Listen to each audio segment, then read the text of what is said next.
Hello everyone, कैसे हैं आप सब लोग। आई होप आप सब लोग बहुत अच्छे होंगे। ये ब्लॉग शुरू हो रहा है ऑफिस जाने से पहले। बस तैयार हो रही थी ऑफिस के लिए। सुबह का जो भी रूटीन वर्क होता है वो पूरा हो गया था, और सफाई भी पूरी डीप क्लीनिंग सब कुछ कंप्लीट हो गया है। अब जब मैं आज ऑफिस से वापस आऊँगी तो आज का प्लान है कि मैं आज मठरी या फिर कोई मिठाई या फिर गुजिया, मतलब कुछ ना कुछ एक चीज़ ज़रूर बना लूँ। तो बस यही सोचते हुए सारे काम सुबह के ख़त्म कर दिए थे कि शाम को आके बनाना है। तो पहले से जो भी कुछ थोड़े बहुत पेंडिंग काम होते हैं ना, वो सारे ख़त्म कर दिए थे। किचन के भी पूरे काम करके उसके बाद ही जा रही हूँ, क्योंकि देखिए अगर अभी काम छोड़ के जाऊँगी तो जाहिर सी बात है शाम को जब मैं ऑफिस से वापस लौटूँगी तब मुझे करना रहेगा। और 2 काम एक साथ, मतलब कोई पेंडिंग काम, और दीपावली पर आप कुछ अपने लिए या बच्चों के लिए या फिर कुछ करना चाहते हैं, बनाना चाहते हैं, तो वो काम, सारे काम इकट्ठे मत किया करिए। मैं हमेशा यही कहती हूँ कि थोड़े थोड़े काम डिवाइड कर लिया करिए। अगर आपको शाम को कुछ हैवी काम करना है तो दूसरा कोई काम मत फैलाइए, और सुबह के जो दोपहर के जो काम होते हैं वो दोपहर के दोपहर, सुबह के सुबह ही ख़त्म कर लीजिए। अगर आप उनको भी छोड़ेंगे तो शाम को आपको बहुत ज़्यादा हेडेक लगेगा। आपको लगेगा यार ये भी करना पड़ रहा है और ये भी करना पड़ रहा है। अच्छा, हम महिलाओं को ना काम तो करना ही होता है, घर की डीप क्लीनिंग तो करनी होती है, साथ में जितनी भी पूजा से जुड़ी हुई चीज़ें होती हैं उनका भी सामान देखना क्या है क्या नहीं है। ठीक है जी। और घर में सजावट, लाइट वगैरह लगाना, मालाएं वगैरह कहाँ लगेंगी, कैसे लगेंगी, ये सारा अरेंजमेंट हमारा ही होता है। तो मैं कोशिश ये करती हूँ कि धनतेरस वाले दिन ही लाइट और मालाएं लग जाएं। इस बार भी यही हुआ था। मैं ऑफिस से लौट कर आई थी ना, तो फिर ये मठरी भी बनाई थी और शाम को हम लोगों ने लाइट और मालाएं लगा दी थी। हस्बैंड ने मतलब पूरी कंप्लीट कर दी थी, मैं बताती जा रही थी और वो लगाते जा रहे थे, साथ में मैं भी हेल्प करती जा रही थी। ऐसे करके दोनों बच्चे भी ऊपर ही थे, हमने ये काम भी ख़त्म कर दिया था। फिर ऑफिस जाने के बाद फिर क्या हुआ था कि ना काम किया ऑफिस का, चूँकि धनतेरस थी तो ऑफिस में भी थोड़ा दीपक वगैरह हम लोगों ने लगाया, पूजा की थोड़ी सी। और फिर उसके बाद मैं आ गई थी घर पर। अब घर पर बेटी की फरमाइश हो रही थी 2-3 दिन से कि मुझे ना मीठे वाले चीले खाने हैं। अब मुझे नहीं आते बनाने। मैं आपको एक चीज़ बताऊँ, मैंने कभी नहीं बनाए हैं, तो मैंने फिर फर्स्ट टाइम चीले ट्राई किए, लेकिन जैसे भी बने उल्टे सीधे, लेकिन मैंने उसके लिए बना दिए। अच्छा, मेरे साथ ऐसा होता है जब भी कोई चीज़ मुझे पहली बार बनानी होती है ना, तो फिर मैं थोड़ी सी बनाती हूँ। मैं सोचती हूँ अगर अच्छी बन जाएगी तो दोबारा ट्राई करूँगी, और नहीं तो ये है अगर वेस्ट भी होगी तो इतनी ज़्यादा नहीं होगी। तो मतलब बनाए थे ना तो बन गए थे, लेकिन थोड़े मोटे मोटे से बने थे। जैसे मम्मी बनाती है ना पतले पतले, वैसे नहीं बन पाए थे, लेकिन इट्स ओके। बच्चों ने अच्छे से खा लिए थे, और स्पेशली बिटिया रानी को खाने थे तो उसने भी खा लिए थे। इसमें बस मुझे जहाँ तक समझ में आया है कि थोड़े अगर ये पतले बन जाते हैं ना तो वो ज़्यादा अच्छे लगते हैं, और ना ज़्यादा कुछ, बस इसको प्रैक्टिस की ज़रूरत पड़ेगी। जहाँ तक मुझे लगता है कि आप अगर बार बार बनाते हैं तो आपको पतले भी बनाने आ जाएंगे। जैसे डोसे का कॉन्सेप्ट होता है ना, कि आप जब शुरुआत में सीखते हैं नया नया और बनाते हैं तब थोड़ा मोटा बनता है और एकदम से अच्छा नहीं फैला पाते हैं आप। उसी तरह से इसका कॉन्सेप्ट मुझे लग रहा है कि ना चीले का भी आप बनाते बनाते ही आपको प्रैक्टिस आएगी। पहले दिन या दूसरी बारी में, तीसरी बारी में आपके एकदम पतले नहीं बनेंगे, लेकिन बनाते बनाते आप ज़रूर सीख जाएंगे। और ज़्यादा इसमें कुछ नहीं करना पड़ता। मैंने तो आटे में थोड़ी सी चीनी डाल के घोल के और रख दिया था 10 मिनट के लिए, और उसके बाद बना लिए थे। तो बस ऐसे बन गए थे। ज़्यादा देखने में खूबसूरत नहीं थे, बट स्वाद में तो बहुत अच्छे थे। और देखने में कोई भी चीज़ अगर अच्छी ना भी बने लेकिन स्वाद में अच्छी बन जाए तो वो चीज़ खिल जाती है। तो बस यही चीले के साथ हुआ कि स्वादिष्ट थे, तो बिटिया रानी ने खा लिए। किचन क्लीन करने के बाद फिर मैं बैठ गई थी अपनी मटरी के लिए तैयारी करने और बनाने के लिए। जब भी कुछ बनाना होता है तो बच्चे चारों तरफ से घेर के बैठ जाते हैं। बेटा जी भी आ जाते हैं, बिटिया रानी भी, हम बनाएंगे हम बनाएंगे। तो ये जो आपको दिख रही है ना मोटी मोटी, और कुछ तो भी इन लोगों ने भी काट दी थी। मैंने कहा चलो कोई दिक्कत नहीं है। और वैसे भी मटरी का तो कॉन्सेप्ट ऐसा रहता है कि अगर ऊपर नीचे थोड़ी बहुत छोटी या बड़ी कट जाए तो कोई दिक्कत नहीं होती है। बस अगर वो खस्ता बन जाती हैं तो अच्छी लगती हैं खाने में। तो इन दोनों से भी थोड़ा थोड़ा कटवा देती हूँ मैं, तो इनका मन रह जाता है, क्योंकि करना तो होता ही है इनको कुछ ना कुछ कुछ ना कुछ। तो बस ऐसे ही सारी चीज़ें हो रही थी। अब क्या हुआ था, मैंने आज एक नई टाइप की मटरी ट्राई करने की सोची थी कि ये शायद अच्छी बन जाएंगी यूट्यूब पर देखकर। लेकिन वो फिर अभी मैं बना रही हूँ ना, तो इसमें बहुत टाइम लगा था, बहुत मेहनत भी लगी थी। लेकिन फिर जब मैंने ये वॉइस ओवर कर रही हूँ ना, तब मुझे लग रहा मैं क्यों ही बना रही थी, क्यों ही इतनी मेहनत कर रही हूँ, ये सही नहीं बनेंगी। तो लेकिन फिर कोई बात नहीं है। देखिए क्या था इसमें, मुझे ना हल्के हाथ से इसको बेलना था, लेकिन मैंने इसको टाइटली बेल दिया, तो फिर उसकी जो लेयर्स थी ना वो नहीं खुली। जैसे लेयर्स वाला बन जाता है ना तो बहुत अच्छा लगता, लेकिन ज़ोर लगा के बेलने की वजह से, जैसे मैं बाकी मठरियाँ के लिए बेल रही थी ना, वैसे ही मैंने इसको भी बेल दिया, और फिर बाद में इसकी जो लेयर्स खुलकर आनी थी वो नहीं हुई, और जिस हिसाब से मैं बनाना चाह रही थी उस हिसाब से ये नहीं बन पाई। लेकिन कोई बात नहीं, नेक्स्ट टाइम जब बनाऊंगी तो इस बात का ध्यान रखूंगी, तो शायद अच्छी बन जाए, और अच्छी बन जाएंगी तो आपके साथ शेयर भी करूंगी। लेकिन अभी की मेहनत तो ऐसे ही चली गई, लेकिन वो ये है खाने में आ जाएंगी, इतनी बेकार नहीं है, क्योंकि खस्ता है तो खिल जाएंगी, कोई ऐसी दिक्कत वाली बात नहीं है। ठीक है जी। अब आज मैं एक चीज़ शेयर करना चाहूँगी। क्या हुआ था कि अभी रिसेंटली मैंने मतलब बात की थी फ़ोन पे। अब ये नहीं बताऊँगी किससे क्या, क्योंकि देखिए किसी की पर्सनल चीज़ें लीक करना या बताना अच्छी बात नहीं होती है। तो बस क्या हुआ था, मैंने बात की फ़ोन पे, फिर मुझे पता चला कि त्योहारों में मतलब हम महिलाएं इतना मेहनत करती हैं, काम करती हैं, पूरे घर की सफाई करती हैं, सभी पूरे परिवारजन के लिए कहीं कुछ बनाना, मिठाइयाँ, कहीं कुछ इस तरह का बनाना, पूजा की तैयारी करना, सब कुछ करती हैं। फिर भी कई बार कई महिलाओं के हिस्से में केवल टेंशन, तनाव, परेशानी, और ना कई बारी तो ऐसा होता है कि उनको इतना दुख होता है कि बेचारी अकेले में रोती हैं।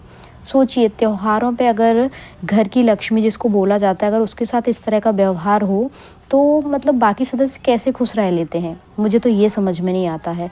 तो कई महिलाएं ऐसी हो जाती हैं कि मतलब दूसरी महिला के लिए कलेश उसके घर में करवा ही देती हैं, चाहे वो महिला हो या फिर पुरुष हो। देखिए अगर आप उनमें से हैं कि आपको ये लगता है कि दूसरे के घर में देखिए कलेश नहीं होना चाहिए, कुछ भी हो जाए, दो बात अगर हो भी रही हैं तो उनको वहीं की वहीं ख़त्म कर देनी चाहिए, लेकिन कलेश नहीं होना चाहिए, तो आप बहुत अच्छी सोच के व्यक्ति हैं।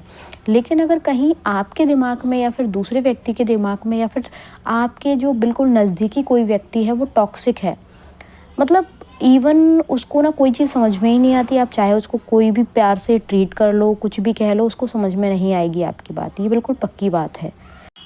ऐसे लोगों का कॉन्सेप्ट बिल्कुल क्लियर होता है कि भाई दूसरे के घर में क्लेश करवाना है, और ना जहाँ नहीं होना है लड़ाई झगड़ा वहाँ भी करवाना है। तो आपको क्या है, देखिए शुरू में आपको समझ में नहीं आता है, कई महिलाओं को समझ में नहीं आता है कि ये व्यक्ति हमारे घर में झगड़ा लगवाने वाला है। तो कोई बात नहीं, लेकिन धीरे धीरे आपको समझ में आने लगता है, ऐसे व्यक्ति से बिल्कुल आप दूरी बना लीजिए, बिल्कुल दिमाग से दूरी बना लीजिए। देखिए जब तक वो व्यक्ति दिमाग में रहेगा ना, तब तक आप तनाव में रहेंगे, और अगर आप उसको दूरी बना लेंगे ना दिमाग से, एक बार दिमाग से निकल गया तो वो धीरे धीरे करके आपके जीवन से भी निकलता जाएगा। लेकिन जब तक आप उसको दिमाग में रखेंगे ना, वो आपके इर्द गिर्द घूमता रहेगा। और अगर बिल्कुल ही ऐसा व्यक्ति है जिसको आप दूर कर ही नहीं सकते, तो उसको इग्नोर करना शुरू कर दें। आप उसको इग्नोर करेंगे ना, तो कुछ टाइम बाद, रिसेंटली तुरंत की तुरंत नहीं होगा, लेकिन कुछ टाइम बाद वो व्यक्ति खुद ही सोच लेगा, यार इसको तो कोई फ़र्क ही नहीं पड़ता, इसको तो दिमाग से भी कोई फ़र्क नहीं पड़ता, और इसके काम की स्पीड में भी कोई फ़र्क नहीं पड़ता, और ना इसको कोई टेंशन होती है। तो वो धीरे धीरे करके दूरियां बना ही लेता है। तो आपकी ज़िंदगी से ऐसे व्यक्ति धीरे धीरे करके कम होने लगेंगे। और अगर कम भी नहीं हो रहे हैं, लेकिन आपके जो मानसिक स्तर जो रहेगा ना, उस पर कोई फ़र्क नहीं पड़ेगा उसकी बातों का, क्योंकि आप इतने मजबूत हो चुके होंगे। दूसरा व्यक्ति क्या करता है क्या नहीं करता है, आप उसका कुछ नहीं कर सकते। कुछ लोग ऐसे होते हैं, यकीन मानिए आपके जीवन में भी ज़रूर होंगे, कि जिन लोगों को कुछ भी आप कह लीजिए, कुछ भी समझा लीजिए, प्यार कर लीजिए, बहुत अच्छे से बोल लीजिए, उनको नहीं आएगी आपकी बात समझ में, क्योंकि उनका व्यवहार बिल्कुल वैसा ही है जैसा वो दूसरों के साथ कर रहे हैं, वो नहीं बदलेगा। इसीलिए ना अपनी सेहत को बिल्कुल सुधार लीजिए, ऐसे लोगों के पीछे अपनी सेहत खराब बिल्कुल मत करिए। और ओम इग्नोराय नमः, ये मंत्र को याद कर लीजिए। सच में जो एक गृहिणी होती है ना, हाउस वाइफ होती है या फिर वर्किंग वूमेन होती है, मतलब मैं तो कह रही हूँ हर वूमेन को ना ये कॉन्सेप्ट बिल्कुल क्लियर होना चाहिए दिमाग में। ओम इग्नोराय नमः, इग्नोर करो, भाड़ में जाओ, तुम क्या करते हो क्या नहीं करते हो, तुम गलत हो तुम्हारी मर्जी, तुम सही होना चाहते हो तो बहुत अच्छी बात है, नहीं होना चाहते तो कोई बात नहीं, तुम जैसे हो वैसे रहो, मुझे कोई फ़र्क नहीं पड़ता। जब तक आप अपने दिमाग में ये बात नहीं बिठा लेंगे ना, जब तक लोग आपको ऐसे ही परेशान करते रहेंगे और आपके घर में क्लेश करवाते रहेंगे। खासकर त्योहारों पर तो ये मान लीजिए उनका काम ही बन जाता है कि दूसरे के घर में कैसे लड़ाई झगड़े हों। ठीक है जी। और दूसरे के क्या, कई बारी तो ऐसा भी होता है कि घर का एक बिल्कुल ख़ास व्यक्ति ही ऐसा होता है कि जो घर में त्योहारों के टाइम पे क्लेश करता है। तो कोशिश अगर आप होल्ड लेंगे और आप चीज़ों को इग्नोर करने की कोशिश करेंगे तो धीरे धीरे करके चीज़ें बेटर होंगी और आप अपनी मानसिक शांति को बरकरार रख पाएंगे। ठीक है जी, ये थी दिवाली टिप। ठीक है जी। तो अगर आपके साथ भी ऐसा कुछ होता है ना, थोड़ी टेंशन, तनाव, परेशानी होती है ना, तो इस दिवाली इस चीज़ को याद रखें, इस मंत्र को याद रखें और ज़िंदगी भर आप याद रखेंगे कि हाँ, कोई भी चीज़ बताई थी और उसमें को मैंने अमल कर लिया तो मेरी लाइफ सॉर्टेड हो गई। इसी मंत्र के साथ आपको पंचदिवसीय इस त्योहार की बहुत बहुत शुभकामनाएं। दीपावली 2025 आपके लिए बहुत सारी सुख, समृद्धि और जो आप चाहते हैं वो हर चीज़ लेकर आए। इवन जब आपकी खुशियाँ बिल्कुल ऐसे हो रही हों डावाडोल, तब भी आपके जीवन में हर दीपावली प्रकाशमय हो और आप मन से प्रकाशित हो सकें। ठीक है जी। आप एक बार मन से अगर प्रफुल्लित और प्रकाशित हो गए ना, तो आपका जीवन भी ऑटोमेटिक प्रकाशित हो जाएगा। ठीक है। आपसे बातें करते करते मैं बनाने लगी थी खाना, कंप्लीट कर दिया था, दाल फ्राई हो गई थी और ना रोटियां बना दी थी सबके लिए खाना बनाने के बाद। और फिर उसके बाद मैंने सेकना शुरू कर दिया थी मठरियाँ। और यहाँ भी देखिए, मैं जो हमेशा कहती हूँ ना आपसे, वही काम मैंने यहाँ भी फॉलो किया था। खाना बनाने से पहले मैंने मठरियाँ काट के रख दी थी, उनका जो आटा डो वगैरह लगा के पूरी काट ली थी सारी। और फिर उसके बाद बना लिया था सबके लिए खाना, पापा जी को खाना खिला दिया था और फिर उसके बाद मैंने सेकी थी। क्योंकि देखिए, अगर मैं इनको सेकने बैठ जाती तो जो डिनर के लिए सब लोगों का खाने का टाइम होता है वो निकल जाता और फिर वो दिक्कत होती। ठीक है। तो खाना बनाने के बाद उसके बाद मैंने ये सेकना शुरू की थी। साथ में कुछ बना लिए थे करेले, बच्चों को पसंद है, तो बस उसी जो मैंने मठरी के लिए जो डो तैयार किया था ना, उसी से ही मैंने 8-10-12 करेले बना दिए थे और मीठी चटनी पहले से बना के रखी थी तो वो रखी हुई थी। तो मैंने सोचा ये भी चीज़ हो जाएगी। क्या होता है कि जब हम मठरी के लिए लगाते हैं ना, डो तैयार करते हैं, आटा लगाते हैं, तो काफ़ी मतलब उसी से बहुत सारी चीज़ें हम बना सकते हैं। 2-3 चीज़ें तो एटलीस्ट मुझे अभी याद ही आ रही हैं। अब देखिए, जब मैं ये सारे काम कर रही थी ना, तब मेरे किचन का हाल देखिए कैसा हो रखा था। क्योंकि देखिए, एक तरफ मैंने रोटी भी सेकी थी, उसी तरफ दूसरी कढ़ाई में मैं सेकती जा रही थी मठरी। क्योंकि देखिए, रोटी भी बनती जा रही थी, फिर मैंने किया था दूध गर्म, बर्तन धोए थे और जितने भी काम होते हैं ना किचन के, वो सब मैं ख़त्म करती जा रही थी और ये ना सेकती जा रही थी। क्योंकि देखिए, मठरी में लगता है टाइम। अगर मैं ये सोचूँ ना कि केवल इनको ही सेकना है, बाकी काम मैं बाद में कर लूँगी, तो फिर भाई बाद का टाइम कैसे बचेगा, है ना। तो आप भी अगर ऐसा काम करते हैं कोई सेकने वाला और जिसमें लगता है कि टाइम लगता है, तो आप साथ साथ दूसरे काम भी ख़त्म कर लें अपनी किचन के, तो आपका टाइम भी बच जाएगा। अच्छा, यहाँ पर ना मैं मठरी बनाती जा रही थी और सोचती जा रही थी कि ना नहीं होगा तो कल गुजिया बना लूँगी और अगर टाइम बचेगा तो रसगुल्ले बना लूँगी। क्योंकि देखिए, अब ना छुट्टी हो गई है, 2-3 दिन की छुट्टी रहेगी, संडे भी हो जाएगा, मंडे भी मिल जाएगा, ऐसे करके और गोवर्धन पूजा, ऐसे करके 2-3 दिन की छुट्टियाँ लगातार मिल जाएंगी। तो फिर सारे त्योहार जितना भी रहेगा ना वो सब अच्छे से मन जाएगा। ठीक है जी। अब क्या हुआ था कि मैंने ना ये सारा काम करने के बाद फिर काउंटर टॉप भी अच्छे से क्लीन कर दिया था और पूरे काम ख़त्म करते करते मुझे बज गए थे लगभग 10। अभी 9:30 बज रहे हैं, लेकिन अभी मैं सोई नहीं थी क्योंकि देखिए बर्तन भी रखे थे मेरे लिए, तो मैंने बर्तन धोए थे और थोड़ी सी किचन की कर दी थी डीप क्लीनिंग। सुबह त्योहार शुरू हो जाएगा सुबह से, तो फिर उतनी नहीं हो पाएगी। और किचन मैंने क्या किया था, सबसे पहले साफ़ कर दी थी, तो थोड़ी सी हाथ लगाने की ज़रूरत थी कि थोड़ा यहाँ वहाँ डब्बे वगैरह पोंछ पाछ के मैंने सब अच्छे से त्योहार के लिए रेडी कर दिए थे। ठीक है जी। आपको एक बार फिर धनतेरस की, छोटी दीपावली की बहुत बहुत शुभकामनाएं। आपकी दीपावली शुभ हो और आपके घर में सुख, शांति, समृद्धि सब कुछ बहुत ज़्यादा आए। ठीक है जी। आई होप आपको ब्लॉग पसंद आया होगा और अगर ब्लॉग पसंद आया हो तो प्लीज़ चैनल को लाइक, शेयर, सब्सक्राइब ज़रूर करें। हैप्पी दिवाली।